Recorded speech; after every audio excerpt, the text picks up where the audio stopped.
Good afternoon, everybody, or good morning, depending where you are in the world. Alex, hi, how are you doing? Yeah, not bad. Daryl, nice to see you again online. It's not like I don't see Absolutely. you, not like I Likewise, don't see you often, but I I'm happy do. to, yeah, I'm happy to see all our audience joining. And yeah, we've got another Wednesday Q&A ahead of us. Today's topic for Sam Experts Q&A, and I'm not going into introductions because if you don't know us, then you shouldn't be here. Go to our website, go to our YouTube channel, just make sure you know who we are, go to our LinkedIn pages, and I'm going to save you all the introductions and all the boring stuff today. We've got quite a bit on our agenda, and Alex is going to be running the show as he's the expert and I just ask the questions, so it's easy. We Thank you, basically are Daryl. going to start off, Alex, no introductions. We're done. We're going to go straight in and we're going to go talk. I've got the questions on my right hand side. When I'm looking to my right hand side, it's not that I'm not with you, Alex. I'm just reading my questions that we got from our audience. We're going to start off with February updates. So please, Alex, it's yours. Yes, and we want to introduce ourselves, but if you want to introduce yourself, please do, and please ask your questions. This is a Q&A. We're starting from February updates to warm this up to let other people connect. And I'll be blunt. When I said to Daryl, there's nothing to talk about, he said, Alex, never say there's nothing to talk about. But honestly, if I look at the February updates, not about your questions, we have lots of questions that we get through our website and through LinkedIn. But Microsoft, you kind of look at it and think from the licensing standpoint, what the news from February are almost like meh, nothing interesting. However, there is a significant, I would say, epochal thing, which those who follow Microsoft know that it's not a big news. It's been getting there. They just needed to update the website, but essentially, software assurance, the Microsoft's maintenance subscription, has become purely about licensing benefits. So the last non-licensing benefit is gone. And Daryl, you probably remember when software assurance was introduced. And I remember talking to, in 2009, to Heather Young, who used to work for Microsoft as the head of the entire kind of taking care of licensing. I don't remember the exact position of Heather, but she was taking care of software asset management, licensing, consolidating all this knowledge. She was behind, her team was behind creating the first product terms, product use rights documents, and consolidating that data again and making sure it's streamlined. When I said in one of the conferences in Redmond in the States that our software assurance is just upgrade rights, I was quite young and green at the time.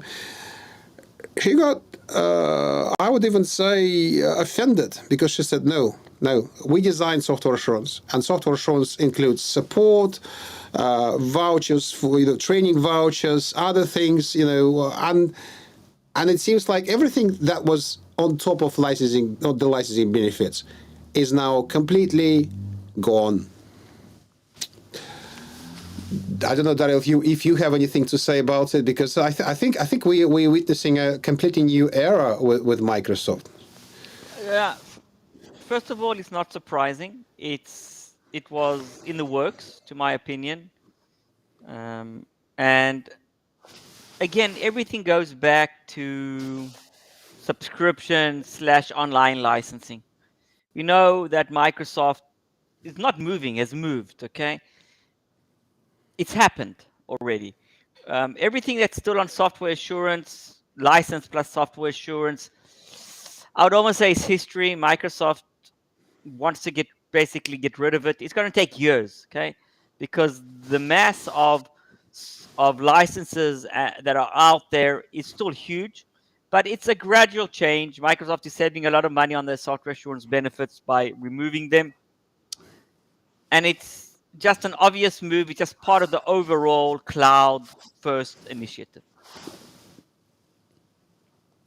And they getting rid of support to sell And unified support support. is the don't have a unified support contract, then you basically zero support directly from Microsoft. And we actually touched on it during our unified support contract, and I'm actually very proud of it. We were contacted directly by Microsoft, pointing out a few um, so, sour points from their side that we brought up that maybe they didn't want us to talk about, and that is the overall increase in unified support costs year on year once your contract renews and your 365 and Azure spend increases, your overall unified support contract increases, even though your actual utilization and benefits of the unified support don't change. And Microsoft wasn't very happy about that, but that's why we're here. We are to tell you the real story. So if you don't like the truth, I would like to clarify something about this whole conversation. It's actually, if you find that live on our YouTube channel, it's in the comments. There's an exchange between ourselves, between me and Daryl and the Microsoft representative, and she said one thing that made me think whether she's right or not. She said, "You're bashing us. You don't like us." And I would say it's true. We like Microsoft. I use Microsoft on a daily basis. I used to promote Microsoft. In the end of the 90s, I ran lots of online before the internet. There was a network called Fidanet, just lots of forums like Usenet as well. Those who remember. And I was a moderator of a whole set of online conferences that were dedicated to Windows NT. So I'm an old Microsoft fan, although I'm using Mac as well. But it doesn't matter. I like Microsoft. I like the innovation. I like what they're doing with ChatGPT. I like what they're doing with Bing. I like what they're doing with Windows Server. SQL Server, I loved that product, always. People were bashing Microsoft, but come on. SQL Server is a fantastic product. What we're against is certain people in certain positions that would probably say something which is wrong. I'm trying to put it lightly. can To can to I can benefit I from. can I say it Yes. differently, Alex? We are all for clarity. It's very simple. Clarity, clarity. Microsoft, excellent company, but nothing against Microsoft. Yet it's complex. You ask two different people at Microsoft the same licensing question, you're going to get three different answers. Okay? It is complex. True. There must be a room full of just historical licensing terms that are still in place for certain products. And even unified should be simple. It's a complex licensing schema for the support. So we here to bring clarity. That's all it is. If we make mistakes, correct us. But if we don't make mistakes, just say it. Yeah. That's all. Alex, Yeah. let's go. It's all about the truth.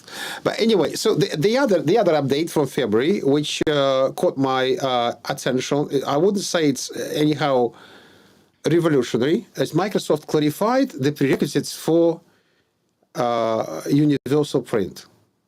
Basically saying add-ons, sorry, for universal print add-ons. They said to buy universal print add-ons, you need to be licensed with one of those licenses that are at the top of this slide. This slide, yeah.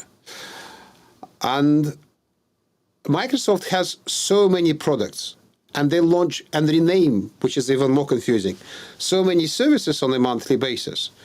That, as I said, maybe licensing-wise and cost-wise, it's not that massive, but it's very difficult to keep track of them. And I thought, what is universal print? And fortunately, one of our friends today asked about what's universal print. So it's simple. Let me explain it. If you're interested, why it was even mentioned in the Microsoft updates, they introduced it in October.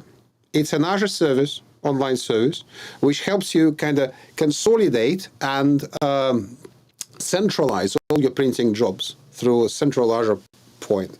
You need to have universal print compatible printers, so they also should be able to connect to Azure and download the print jobs. And it's licensed in a very simple way, so multiply the number of users with those licenses, and normal E3 and D5 are included. Even F3 is included in those licenses. So you may not know that, but you already have 5 print jobs per year. I think it's per month or per month per user. So you can implement it now. And if you run out of that volume, so if you have 1,000 users, you have 5,000 print jobs. I mean, very few companies print more really these days. It's all digital now. But if you want more, there are add-ons, and basically it works in a very simple manner. I'll bring it back. When you have a base license, you can buy add-ons. So they just made this clarification, as they said. And otherwise, all the rest is we updated privacy policies. We did that. I'm not saying it's not important, but it's not affecting. It's affecting less than 1% of the clients. Alex, I want to just add on. I know that we don't have a question, but I've just remembered something that we had a conversation with a customer not long ago. Also on this level, just to keep everybody updated, or the need to be updated. So Microsoft, you said, make subtle changes. So for example, I don't know how many of our customers actually use Azure Active Directory P1 kiosk SKU, the kiosk SKU. It's a very light SKU, very lightweight in price. So just for an example, Microsoft is discontinuing that SKU, and you cannot purchase it anymore. So that low entry level has gone, and now you need to buy the Azure Active Directory P1, not the kiosk. So again, it might not look like a big change, but if you have a very large estate and a euro and a half uplift, can easily be tens of thousands of additional spend per year, very easily. So that is the kind of subtle changes that always go on. And that's why it's really so important just to stay up to date and look at the product use rights and just see the changes and be aware, because those small changes have a huge impact on your overall budget. So let me just continue with our questions, Alex. I know, sorry, I jumped in there. Can I add something to continue what you just said? Because that was something also that slipped our attention. But a client of ours who was using that feature, a multinational company, is upset with what Microsoft did with Teams Premium.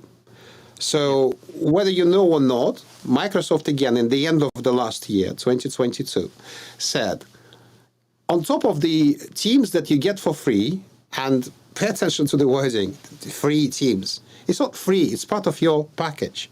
You're paying for it. So some companies get it for free, but actually normal Teams, you're paying for it because you're paying for your Office 365 subscription, whether it's $6 per user per month or $50 per user per month, you're paying for it. It's not free, but they're calling it free.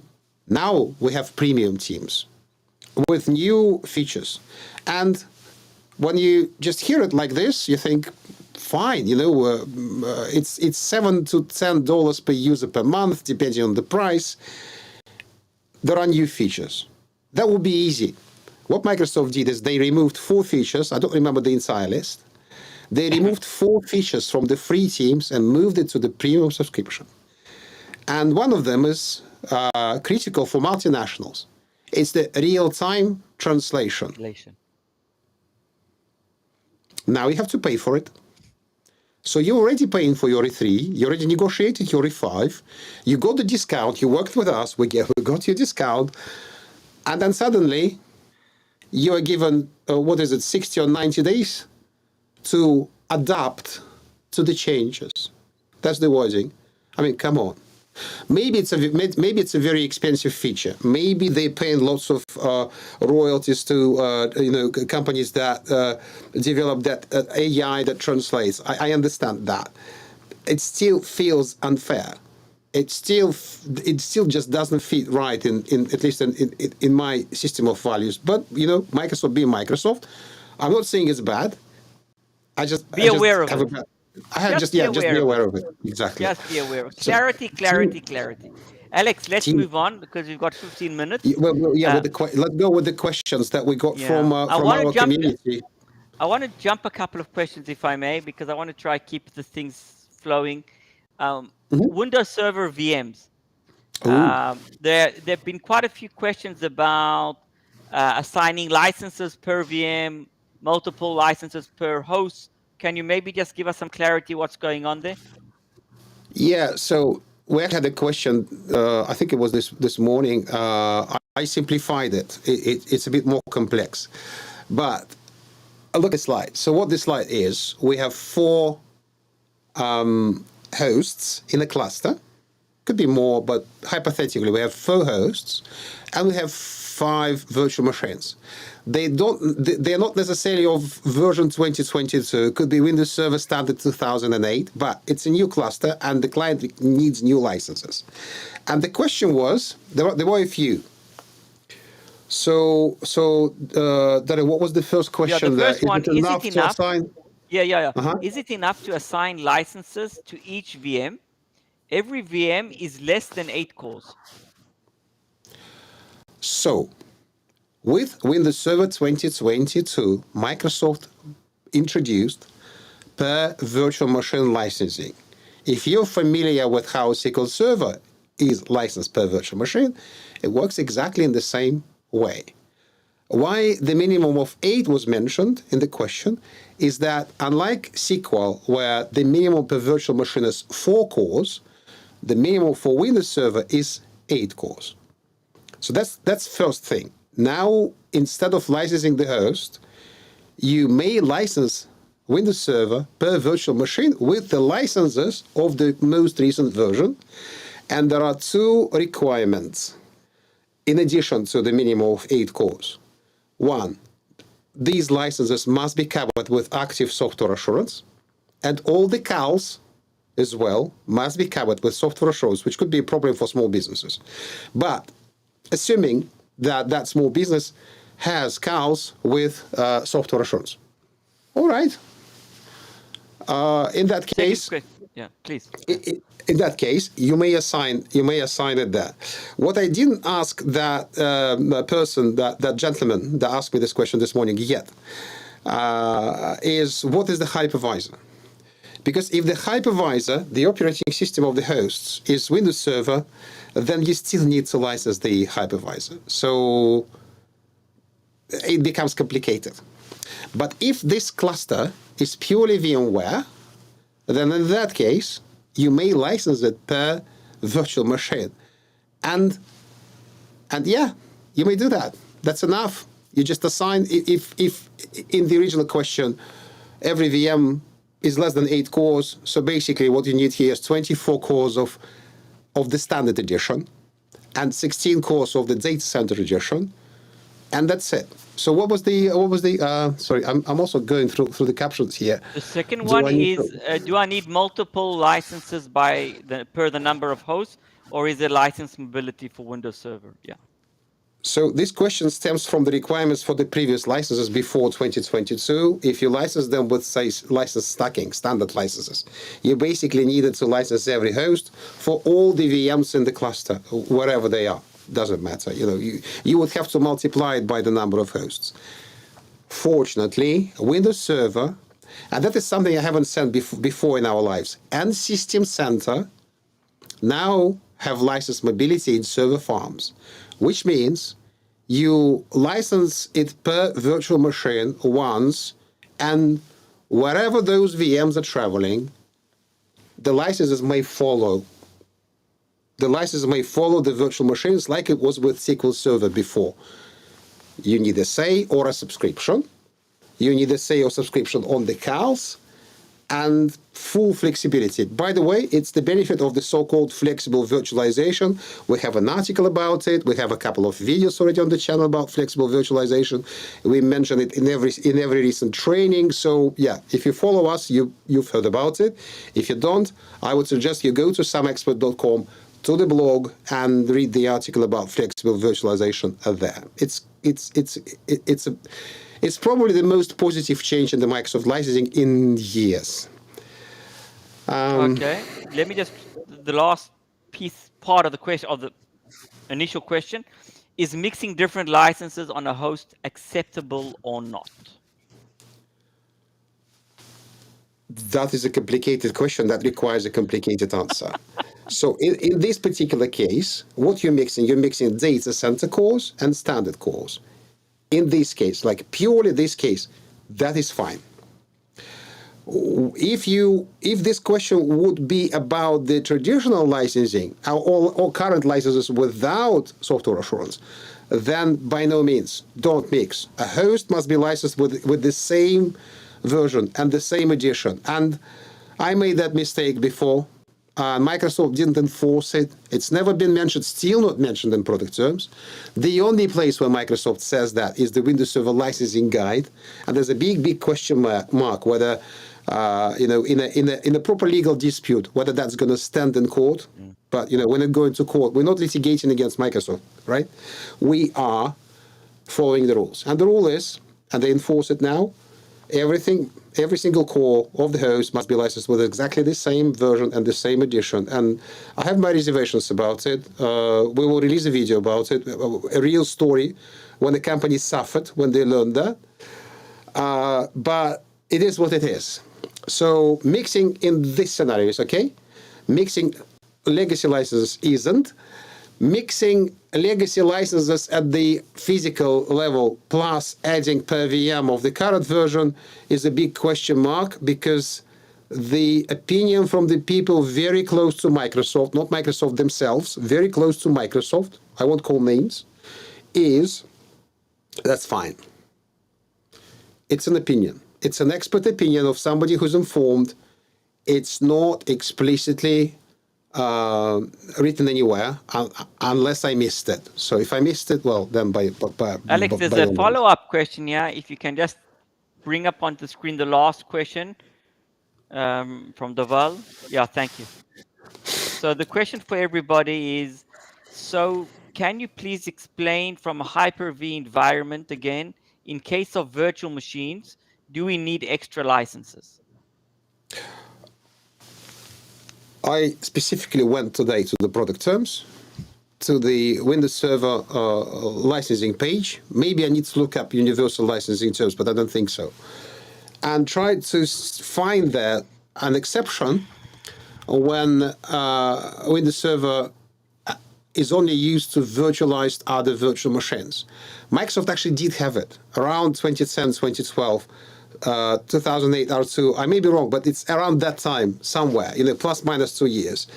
They actually allowed Windows Server to be free if it was only used for Hyper-V, like VMware does. It's not there now.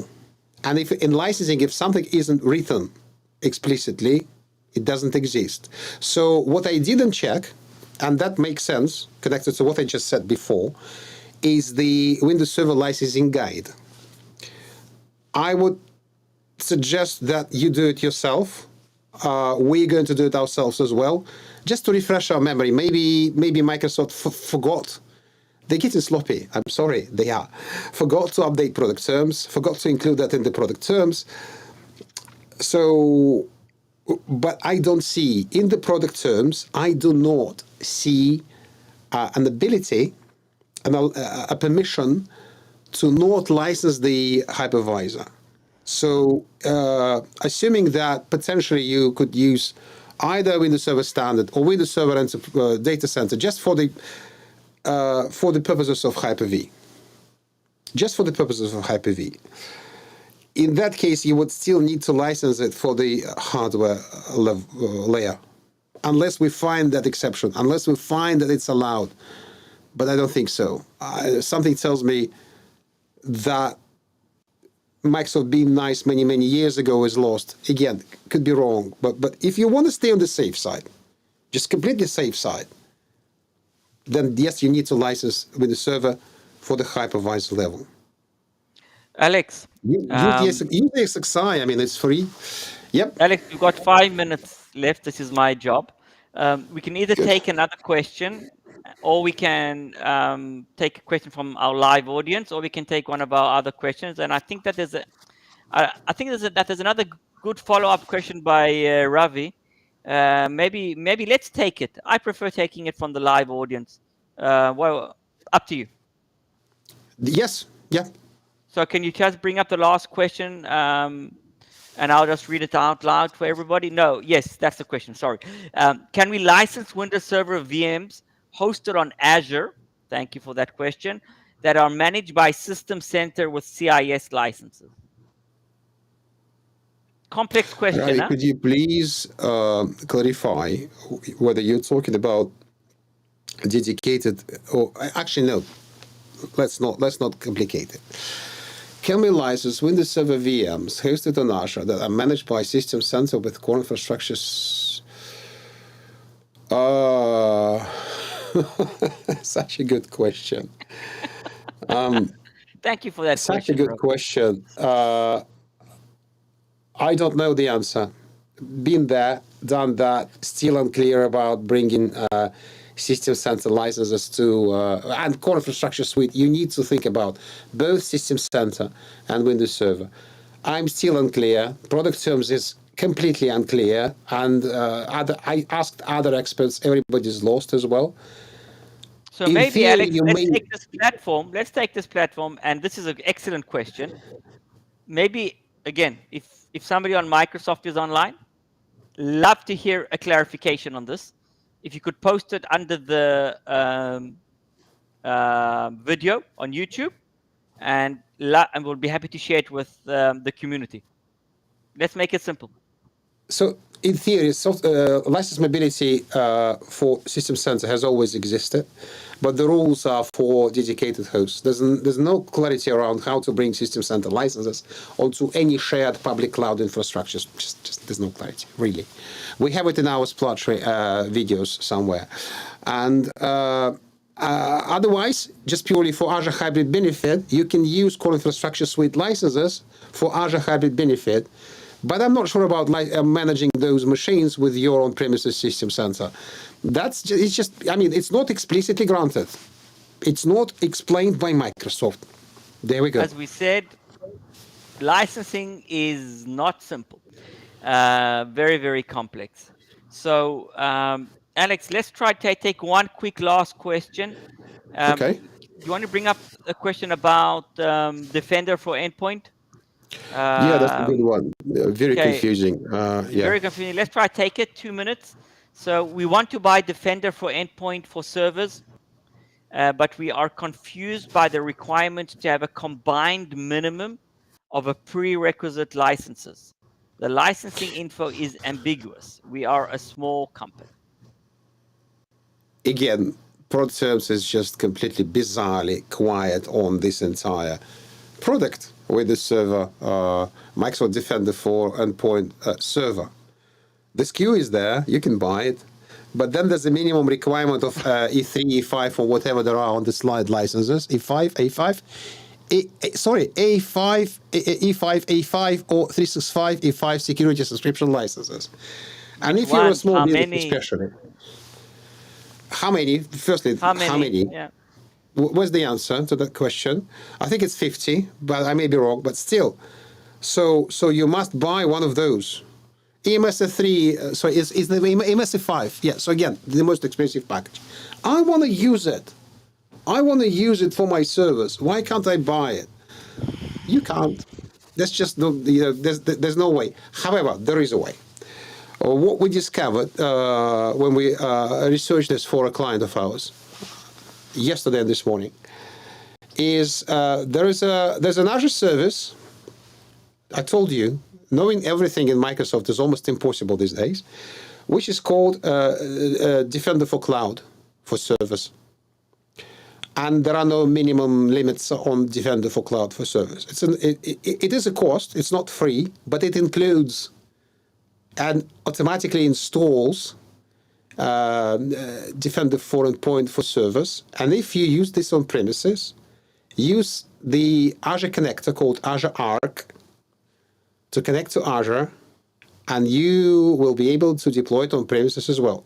So I think that route is the most. I didn't see any minimal requirements on the pricing calculator. You won't, by the way, you won't find that in product terms. You will only find it in the Azure pricing calculator again. Microsoft Defender for Cloud. Alex, it's there. Thank you for that final answer. A very unique question that we received from our customers. Um, we've come to the top of our Q&A session, our Wednesday Q&A session.